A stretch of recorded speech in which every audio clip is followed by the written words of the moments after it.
এসেছিলাম। 2 বছর 3 মাসের মধ্যে এই প্রতিষ্ঠানের যে অভাবটুকু ছিল, এটা সুস্থ সুন্দর লেখাপড়ার পরিবেশ, সেটা আমি ফিরিয়ে দিয়েছি। অনেক পরিশ্রম কষ্ট করে একটা পর্যায়ে আমরা এসেছি এবং আমাদের বর্তমান দাখিল পরীক্ষার্থী 45 জন ছাত্র দাখিল পরীক্ষা দিবে এবার, এবং আলিম পরীক্ষা দিবে 50 জন এই বছর 25 সালে। আমাদের ছাত্র সংখ্যার অভাব নেই, ইনশাআল্লাহ আরো বাড়বে।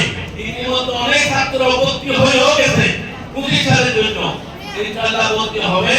আমরা প্রতি ক্লাসে 40 এর উপরে ছাত্র নেওয়ার কেউ নেই, 40 এর ভিতরে নিব। আহামরি বেশি নিয়ে ঝামেলা করব না, নির্দিষ্ট সংখ্যা নেব এবং ভালো করে পড়াবো, চেষ্টা করবো ভালো করে পড়ানোর জন্য।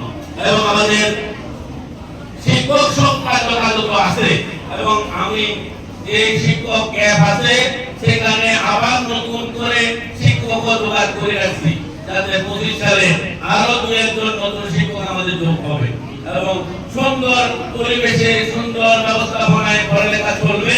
আপনাদের আন্তরিকতা কামনা করছি। এই মাদ্রাসা রাঙ্গামাটি ইসলামিয়া সুন্নিয়া সিনিয়র মাদ্রাসা সুন্নিয়তের মাধ্যমে প্রতিষ্ঠিত। এই মাদ্রাসা আহলে সুন্নাত ওয়াল জামাতের মতাদর্শের উপর প্রতিষ্ঠিত এবং এই মাদ্রাসায় আপনারা জানেন দীর্ঘদিন ধরে এই মাদ্রাসার অধ্যক্ষ ছিলেন আল্লামা নুরুল আলম হেদায়েতি সাহেব, যিনি এখনো বাড়িতে শুয়ে আছেন।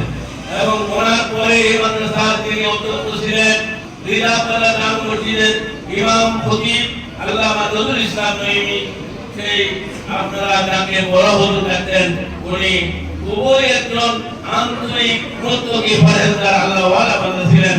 আজকে তিনি আব্দুল্লাহ ফকির মাজারের পাশে শুয়ে আছেন। ওনার পরে 2 জন ভারপ্রাপ্ত অধ্যক্ষ ছিলেন। ওনাদের পরে আমি অধ্যক্ষ হিসেবে এসেছি। আপনাদের চাহিদা পূরণ আমি শতভাগ করতে না পারলেও চেষ্টা করে যাচ্ছি, আমার যাতে আমলটুকুতে, আমার সময়টুকুতে, আমার অভিভাবকদের এবং আমার শিক্ষার্থীদের কমপক্ষে কিছুটা হলো তাদের আশা পূরণ করার জন্য আমি চেষ্টা করে যাচ্ছি।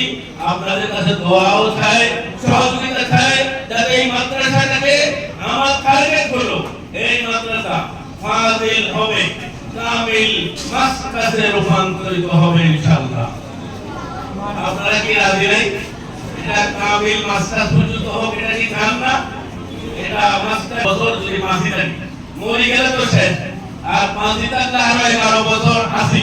এই 11 বছর যদি আল্লাহ এখানে রিজিক রাখেন, এখানে থাকা হয়, 11 বছরের ভিতর ইনশাআল্লাহ ডিগ্রি মাস্টার্সে রূপান্তর করব।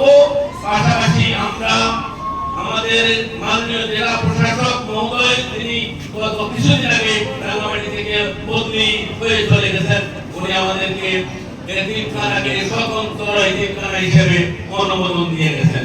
আমাদের বর্তমান এতিমখানার নাম হলো রাঙ্গামাটি